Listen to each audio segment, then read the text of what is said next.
हर एक मसीही को आज ये जानने की जरूरत है कि जब वो पाप में गिर जाते हैं, जब वो गुनाह कर देते हैं, तो दोबारा फिर कैसे खड़े होना है। क्योंकि हमारी जिंदगी में ये टाइम कभी ना कभी जरूर आएगा कि जब हम पाप करेंगे, अपनी जिंदगी को पूरी तरह से ऐसे लगेगा जैसे हम प्रभु के खिलाफ चले गए हैं। तो आपने बहुत सारे प्रचारकों से ये सुना होगा, बहुत सारे चर्च से ये सुना होगा कि पाप से बचना कैसे है, पाप से दूर कैसे रहना है, अपने आप को पवित्र कैसे बनाए रखना है। लेकिन आज हमें ये भी जानने की जरूरत है कि अगर हमारी जिंदगी में गुनाह आ जाता है, अगर हम गुनाह कर देते हैं, गुनाह में गिर जाते हैं या अपनी जिंदगी को पूरी तरह से प्रभु से दूर कर लेते हैं, तो उससे रिकवर कैसे करना है, पाप से फिर जयवंत होकर खड़े कैसे होना है दोबारा जब हम गिर जाते हैं। तो मेरे प्रिय भाई और बहनों, अगर आपने पाप किया है या आने वाले समय में अगर आप सीखना चाहते हैं कि इन केस अगर आपसे कोई पाप हो जाता है, गिर जाते हैं, और ये जरूर है कि आप गिरेंगे जरूर, क्योंकि there is no such thing as perfect Christian, कि संपूर्ण पवित्र परफेक्ट मसीही नाम की कोई चीज नहीं है। हम में से हर कोई कभी ना कभी जरूर पाप करेगा, या हो सकता है आप पाप में हो। तो इससे बाहर कैसे आना है, इसके ऊपर जीत कैसे पानी है, दोबारा खड़े कैसे होना है, तो मैं आपके साथ 5 बातें शेयर करूंगा जिससे आज हर एक क्रिश्चियन को, मसीह को जानने की जरूरत है। ओके, तो सबसे पहली बात, you still have a hope, आपके पास अभी भी उम्मीद है। ओके, अगर आपने पाप किया, अगर आप गिर गए हैं, तो यस, मैं आपको बताना चाहता हूँ, और ये वचन की बातें हैं कि आपके पास अभी भी उम्मीद है। रोमियो अध्याय 5 वचन 8 से लेकर 9 तक में यूं लिखा है, परंतु परमेश्वर हम पर अपने प्रेम की भलाई इस रीति से प्रकट करता है कि जब हम पापी ही थे तभी मसीह हमारे लिए मरा। तो जबकि हम अब उसके लहू के कारण धर्मी ठहरे, तो उसके द्वारा परमेश्वर के क्रोध से क्यों ना बचेंगे। क्योंकि बैरी होने की दशा में उसके पुत्र की मृत्यु के द्वारा हमारा मेल परमेश्वर के साथ हुआ, फिर मेल हो जाने पर उसके जीवन के कारण हम उद्धार क्यों ना पाएंगे।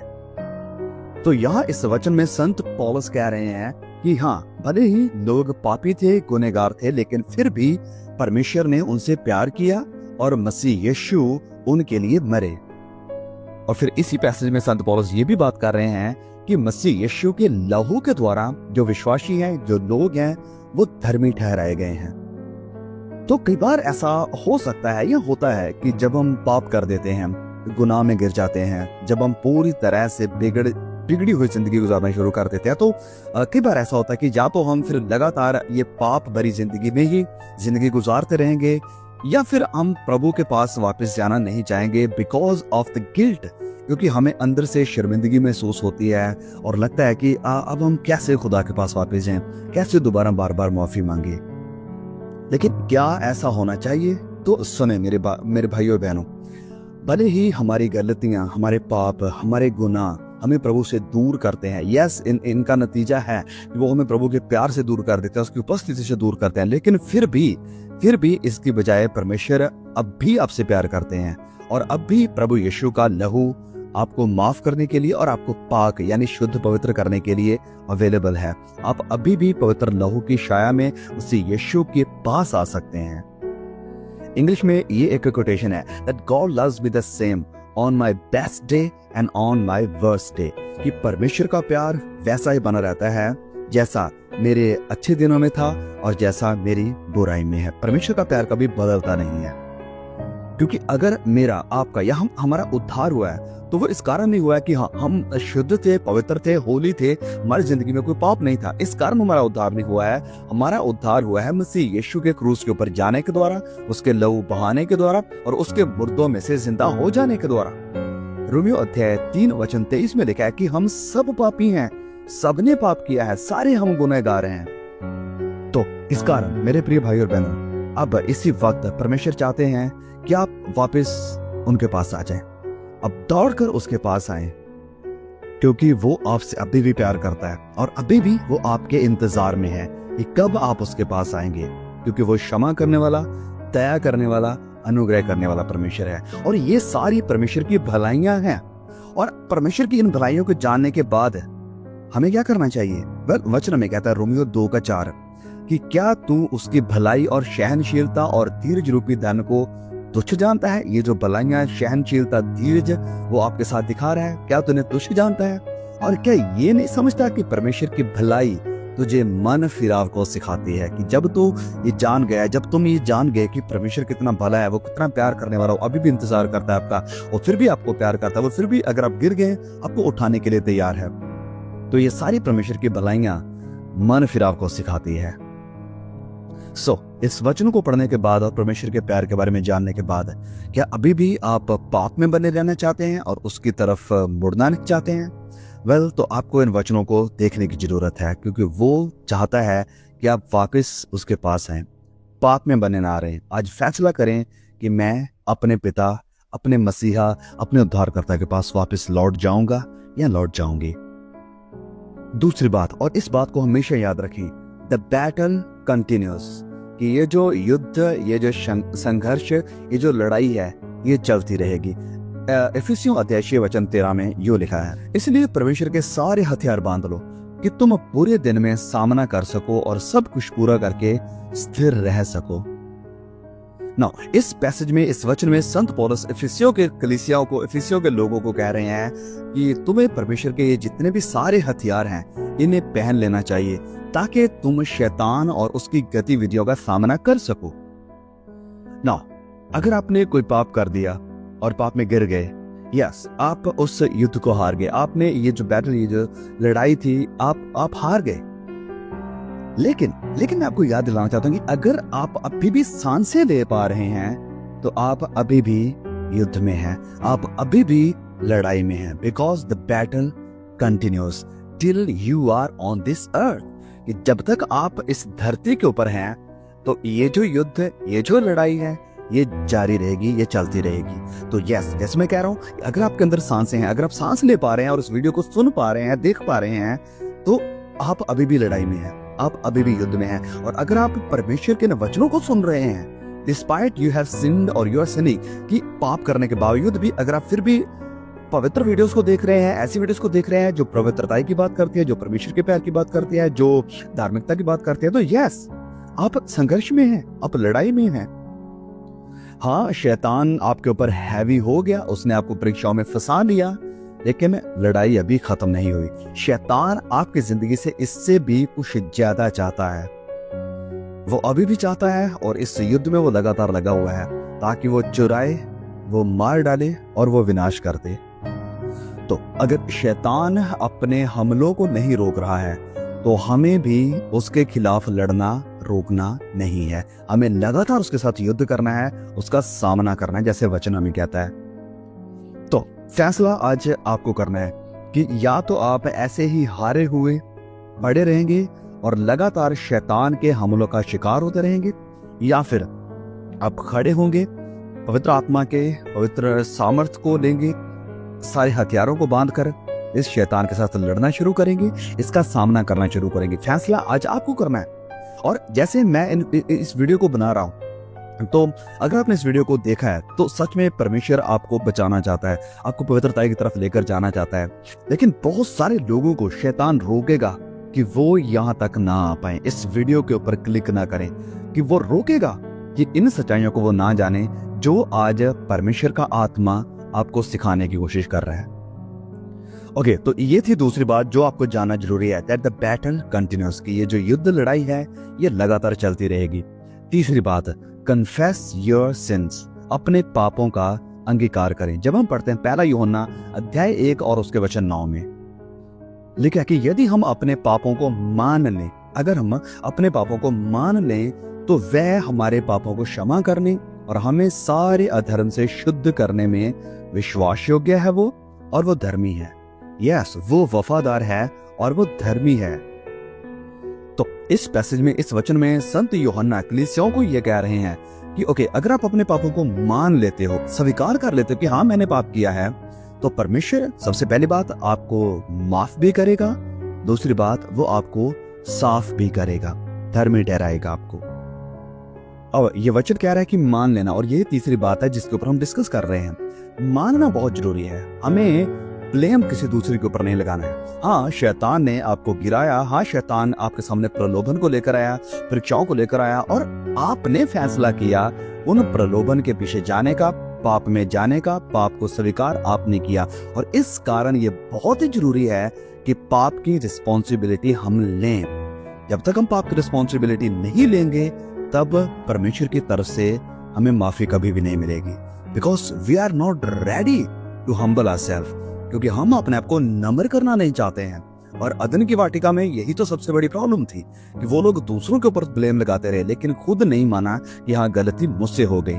शॉल की जिंदगी की सबसे बड़ी प्रॉब्लम यही थी कि उसने भी जब पाप किया, गुनाह किया, तो वो दूसरों के ऊपर ब्लेम लगाने लगा, इल्जाम लगाने लगा, लेकिन खुद अपने गुनाह को, पाप को कबूल नहीं किया। और यही परमेश्वर चाहते हैं कि हम कबूल करें अपने पाप को, मान लें कि मुझसे गलती हुई है, मान लें, अपने आप को नम्र कर दे कि हाँ मुझसे गुनाह हुआ है। और जब आप अपने आप को नम्र कर देते हैं, खुदा के सामने अपने आप को झुका देते हैं, तो वो, जैसे हम इस वचन में पढ़ रहे हैं, कि वो हमें क्षमा भी करेंगे, माफ भी करेंगे और हमें धर्मी भी ठहराएंगे, यानी हमें पवित्र भी कर देंगे। और ये एक अद्भुत वायदा है परमेश्वर का, ये वायदा है और इन वायदों के ऊपर हमारी जिंदगी है। और ये उस परमेश्वर का वायदा है जो वचन लिख रहा है कि वफादार है, जो वफादार है, जो विश्वास योग्य है और वो धर्मी भी है। तो पाप को मान लेने का मतलब है कि जब आप पाप कर देते हैं और दोबारा खड़े होते हैं, तो इसका मतलब ये नहीं कि ओके आप पाप को एक कल्पना समझेंगे, नहीं, कि जैसे पाप हुआ ही नहीं, जैसे कि आपने कुछ किया ही नहीं। इसका मतलब है कि पाप को मान लेना कि हाँ मैंने ये किया था। टेक द रिस्पॉन्सिबिलिटी को लें, पाप को मान लें। ओके नो, ये थी तीसरी बात है। चौथी बात है आइडेंटिफाई योर ट्रिगर्स। मतलब है कि पहचान करें कि कौन से कारणों के कारण आप पाप में गिरे, कौन सी चीजें आपको गुनाह की तरफ लेकर गई, कौन सी चीजें आपके लिए परीक्षाएं बनी। याकूब अध्याय 1 वचन 14 से लेकर 15 तक में लिखा है, परंतु प्रत्येक यानी हर एक इंसान अपनी ही अभिलाषा में खिंचकर फंसकर परीक्षा में पड़ता है, टेम्पटेशन में पड़ जाता है। 15, फिर अभिलाषा जो होती है वो गर्भवती होकर पाप को जन्म देती है, और पाप बढ़ जाता है तो मृत्यु को पैदा करता है। ओके, तो इस वचन में याकूब लिख रहे हैं कि हर एक इंसान, लिखा कि प्रत्येक व्यक्ति अपनी अभिलाषा में पहले खिंच जाता है, अभिलाषाएं उसे खींचती हैं और फिर वो फंसकर, अभिलाषाओं के चक्कर में फंसकर फिर वो परीक्षा में पड़ता है। और फिर ये जो डिजायर्स हैं, ये जो अभिलाषाएं हैं, ये फिर गर्भवती होती हैं और ये गुनाहों को जन्म देती हैं। तो याकूब जब इन बातों को लिख रहे हैं तो वो एक तस्वीर बना रहे हैं कि जैसे मछली को पकड़ने के लिए एक बेट लगाया जाता है, चारा लगाया जाता है ताकि मछली को पकड़ा जाए। तो सेम चीज की यहाँ पर याकूब बात कर रहे हैं कि अभिलाषाएं हमें खींच लेती हैं पाप की तरफ। तो मेरे प्रिय भाइयों और बहनों, अगर आप अभी पाप में गिरे थे, आपने कोई पाप किया है रिसेंटली, तो आपको सीखना पड़ेगा आपकी असफलताओं से कि किस कारण आप इस पाप में फंसे। देखिए मेरे भाई और बहनों, अगर आपको इस लस्ट से, अभिलाषाओं से, गुनाह से बाहर आना है तो आपको ये समझना पड़ेगा, क्योंकि कुछ ना कुछ तो चीजें थी जो आपको इस पाप की तरफ लेकर गई, धकेला, जिन्होंने इस गुनाह की तरफ, या जिन्होंने आपको इन्फ्लुएंस किया कि आप पाप की तरफ भागे।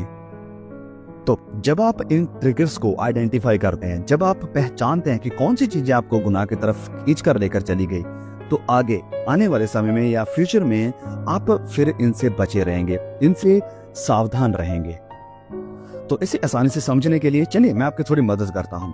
सबसे पहली बात देखें कि जब आपसे वो गुनाह हुआ, आप कहाँ पर थे? क्या आप अकेले थे या और लोगों के साथ थे? और वक्त क्या था? क्या वो रात का समय था या वो दिन का समय था जब ये पाप किया आपने? और तीसरी बात है कि आप किस चीज की तरफ देख रहे थे, आपकी नजरें, आपकी निगाहें कहां पर लगी हुई थी। चौथी बात है आपके ख्यालात में, आपके मन में, विचारों में उस वक्त क्या चल रहा था, कौन सी बातें आपके मन को, आपके विचारों को, आपके ख्यालों को घेरे हुए थी। और ये भी जाने कि ये परीक्षा कहां से आई, क्या वो किसी मोबाइल से आई, क्या वो किसी सोशल मीडिया से आई, क्या वो किसी वीडियो गेम के थ्रू आई या किसी इंसान के थ्रू आई। जरूर देखें कि वो टेम्पटेशन कहां से आ रही थी। और आखिरी और बड़ी जरूरी बात है, ये इस बात के ऊपर ध्यान दें कि कौन सा वो आखिरी टाइम था जब आपने बाइबल को उठाया और पढ़ना शुरू किया। आखिरी टाइम कब था जब आपने प्रार्थना करी इस आपके पाप के लिए, गुनाह के लिए, इस परीक्षा के लिए जिसमें आप पढ़ते हैं कि प्रभु प्लीज मेरी मदद करें कि मैं इस स्पेसिफिक टेम्पटेशन परीक्षा से बाहर आ सकूं, निकल सकूं, मेरी मदद करो। तो यहाँ पर ये बातें सारी कहने का आइडिया ये है, विचार ये है कि आप देख सकें कि शैतान ने कहाँ पर आपको पकड़ने के लिए, आपको फंसाने के लिए जाल बिछाया हुआ था, और फिर आप उन चीजों को जान सके कि हाँ ये शैतान का जाल है मेरे खिलाफ है, और आप उनके प्रति फिर सावधान रह सकेंगे, ताकि वही गुनाह, वही गलती जो आपने करी वो दोबारा से आप ना करें।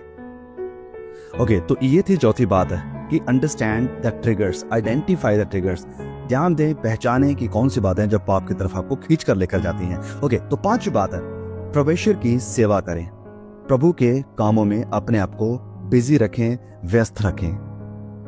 पहला सैमुएल अध्याय 12 और उसके 20 में यूं लिखा है कि सैमुएल ने लोगों से कहा, सैमुएल खुदा का नबी, उसने लोगों से कहा कि डरो मत, तुमने ये सब बुराई तो करी है, तुमने ये सारे गुनाह पाप तो किए हैं, परंतु अब यहोवा के पीछे चलने से फिर मत मुड़ना। अब प्रभु के पीछे चलने से फिर मुड़ना मत, परंतु अपने संपूर्ण मन से उसकी उपासना करो। इंग्लिश में लिखा है, okay, and Samuel said to the people, do not fear, you yourselves have done all this evil, only do not turn aside from after Yahweh, but serve Yahweh with all your heart। सर्व यानी सेवा करें, उसकी उपासना करें, आत्मिक गतिविधियों में बने रहें, प्रार्थना में बने रहें, प्रभु के वचनों को सुने, परमेश्वर के लोगों के साथ संगति करें, परमेश्वर के लोगों के साथ बातचीत करें, उन लोगों के साथ मिलें जो आपको प्रभु की तरफ धकेलते हैं, पवित्रता की तरफ धकेलते हैं, आत्मिक बातों की तरफ लेकर जाते हैं। ये वचन कह रहे हैं, सैमुएल कह रहे हैं लोगों से कि हाँ आपने बुराई करी, परंतु परमेश्वर की तरफ मुड़े और पूरे मन से उसकी उपासना करें, उसकी सेवा करें।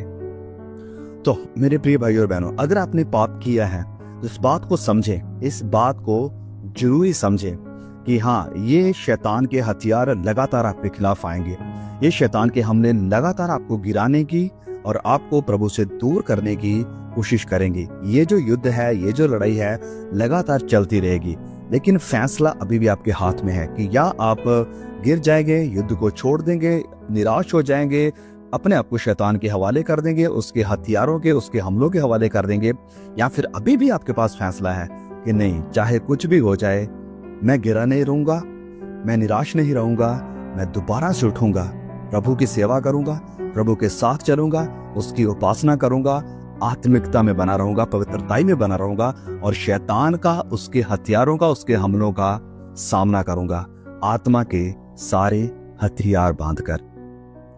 तो मेरे प्रिय भाइयों और बहनों, इस बात को जरूर समझिए कि युद्ध अभी भी जारी है। आपको प्रभु के लिए बहुत कुछ करना है, आपके भाई बहनों के लिए बहुत कुछ करना है, कलीसिया के लिए बहुत कुछ करना है, खुदा के राज्य के लिए काम करना है, और आप ऐसे बैठे नहीं रह सकते हैं क्योंकि खुदा की कलीसिया को आपकी जरूरत है। सुसमाचार प्रचार करने के लिए आपकी जरूरत है। प्रार्थना करें, अगर आप बाहर नहीं निकल सकते प्रार्थना करें उन लोगों के लिए जो पाप में है, प्रार्थना करें उन लोगों के लिए जो अभी भी अंधकार में है। आपकी प्रार्थनाएं बहुत कुछ बदल सकती है। सो प्लीज मेरे भाई और बहनों, इस बात को हमेशा याद रखें। मैं कह रहा हूं कि आपकी प्रार्थनाएं भी बहुत कुछ बदल सकती है। गलातियों अध्याय 5 वचन 16 में संत पौलुस लिखते हैं, आत्मा के अनुसार चलो, आत्मा के अनुसार चलो तो तुम शरीर की लालसा किसी रीति से पूरी नहीं करोगे। आत्मा में चलो तो तुम शरीर की लालसाओं को किसी रीति से पूरा नहीं करोगे। तो परीक्षाओं का सामना करने के लिए, गुनाह से बाहर आने के लिए और गुनाह के ऊपर जयवंत होने के लिए संत पौलुस हमें जो टिप दे रहे हैं वो ये है कि आत्मा में चलो, आत्मिकता में चलो। This is the key to fighting the devil, this is the key to fighting the temptation. पाप से लड़ने के लिए और शैतान से लड़ने के लिए यही एक तरीका है, आत्मा में चलना, आत्मिक बातों को मानना, आत्मिक बातों को सुनना, आत्मिक बातों में बने रहना, आत्मिक लोगों के साथ फेलोशिप करना। और ये कुछ अच्छी आदतें हैं, और जब आप अच्छी आदतों को बुरी आदतों के ऊपर रख दोगे, जब आप बुरी आदतों को निकाल कर अच्छी आदतों को आप अपना लोगे, तो yes, you have the victory over sin. आप पाप के ऊपर जयवंत होंगे और पाप के ऊपर आपकी जीत है जब आप आत्मा में चलना शुरू कर देंगे। ओके, सो आई होप कि आप बहुत ही ब्लेस हुए हैं इस मैसेज के साथ, और मुझे उम्मीद है कि बहुत सारे लोगों को इसकी जरूरत है। मुझे पता है कि बहुत सारे लोगों को इस मैसेज की जरूरत है। प्लीज हर एक भाई के साथ, बहन के साथ, चर्च मेंबर के साथ इस वीडियो को, इस संदेश को, इन जरूरी बातों को शेयर जरूर करें, ताकि कोई भी भाई बहन पाप में, निराशा में पड़ा ना रहे, वरन सब उठें और दोबारा से प्रभु के पीछे चलना, उसकी सेवा करना और आत्मा में चलना शुरू कर दें। Okay, God bless you all, see you again.